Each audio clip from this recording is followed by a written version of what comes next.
Why does it feel like every time you turn on the news, the world is on fire?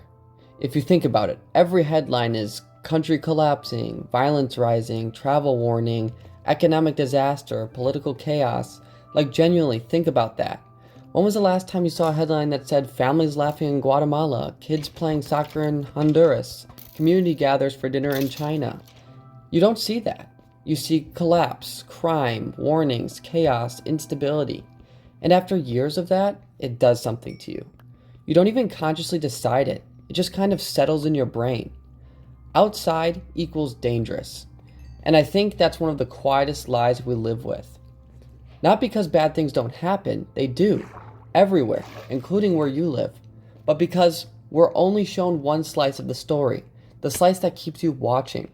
And when that's all you see, you slowly build this invisible fence around your life. You start saying things like, why would I even leave? Everything's here. And technically, sure, the US especially has every climate, every type of scenery, mountains, beaches, deserts, cities, forests. You can drive and see almost anything. But here's what you don't have if you never leave: perspective. I didn't realize how small my mental world was until I stepped outside of it. When I went to Central America, I thought I knew what to expect. I thought I had a rough idea of what it would feel like. But when you actually land somewhere different, when you actually hear another language constantly around you, when you see families walking together at night, when you feel the pace of life slow down a little, something shifts. And it wasn't what the headlines trained me to expect. I didn't feel surrounded by danger, I felt surrounded by humanity. I saw people who didn't have nearly as much as we do materially, but they had this warmth, this openness, this willing to talk, to help and connect. You sit somewhere long enough and someone will start to talk to you. Not because they want something, not because it's transactional, just because you're there. And that messed with me, because I realized how much of my fear had been built on repetition, not experience. If you repeat something enough times, it starts to feel true. You'll hear things like, don't go there, it's not safe, why risk it? And I'm not saying be reckless. I'm not saying ignore reality. Every country has places you shouldn't wander around at 2 a.m. That's true here too. But what I'm saying is, fear gets amplified because fear sells. If a news outlet runs a story about a family cooking dinner and laughing together, nobody clicks. If they run a story about violence in a foreign country, everyone clicks. Attention equals money, and fear grabs attention faster than beauty ever will. So if your entire understanding of this world is filtered through what grabs attention, then of course you're going to think it's mostly chaos out there. And when you fear leaving your country, the country is able to continue to profit off of you and keep you indoctrinated into their systems and ways. But when you go yourself, when you actually sit across from someone who grew up in a place you've only heard about through warnings and headlines, you realize how incomplete that picture was. You realize most people are just trying to live. That's universal. And once you see that, it becomes really hard to go back to the simplified narrative that out there is just dangerous. There's something else that happens when you travel. You become small in the best way.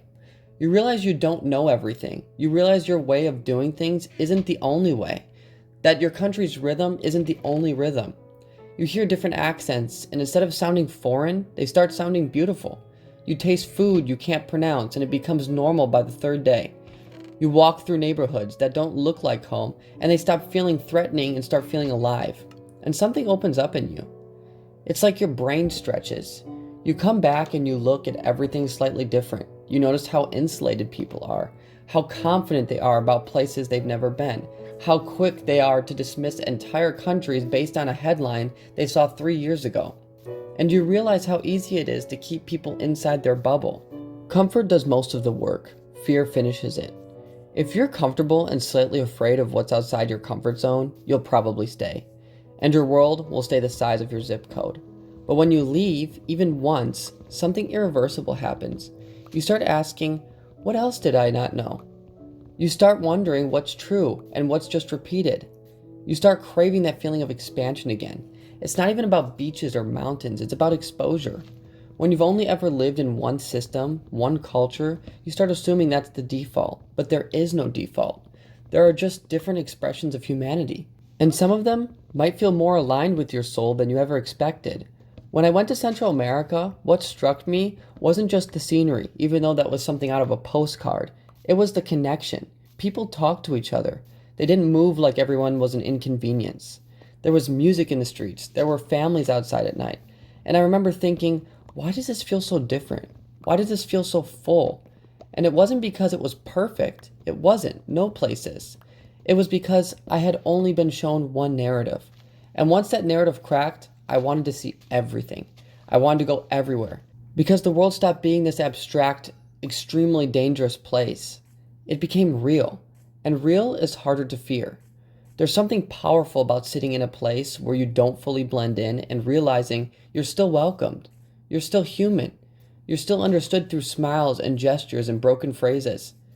And that kind of experience makes it harder for anyone to scare you into smallness later. It doesn't mean you ignore problems. It means you understand them in context. You don't reduce entire nations to their worst moments. You don't flatten millions of people into one stereotype. You've seen faces, you've shaken hands, you've eaten at their tables, and that changes you. I think one of the saddest things is how many people will live their entire lives without ever seeing what's outside their immediate bubble. Not because they can't, but because they're convinced there's no reason to. They'll say, we have everything here. And materially, sure, we have a lot. But the world isn't just scenery. It's culture, it's language, it's history, it's different ways of thinking about life.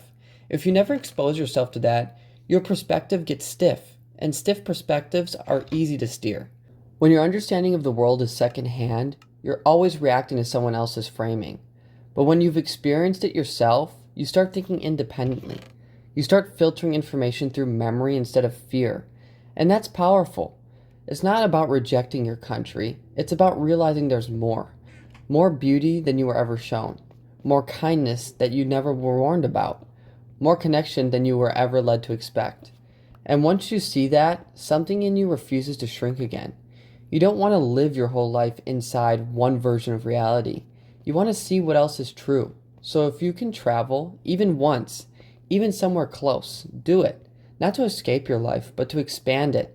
Not to prove anything, but to experience something firsthand. Because once you do, fear loses some of its grip, and the world stops looking like a threat. It starts looking like an invitation. And that invitation is too beautiful to ignore. Now, I just wanted to thank each and every one of you for staying this long in the video, and I hope you understand my take on travel and how eye-opening it is. And for those of you who are on the fence about it, I hope this nudges you and gets you excited to see what's out there in the world. Like always, if you have any words of wisdom or are well-traveled or have questions just in general about travel, please comment below and I'll join you guys down there. Also, if it's not too much to ask, if you could consider subscribing, that would be great. And until next time, happy travels and God bless.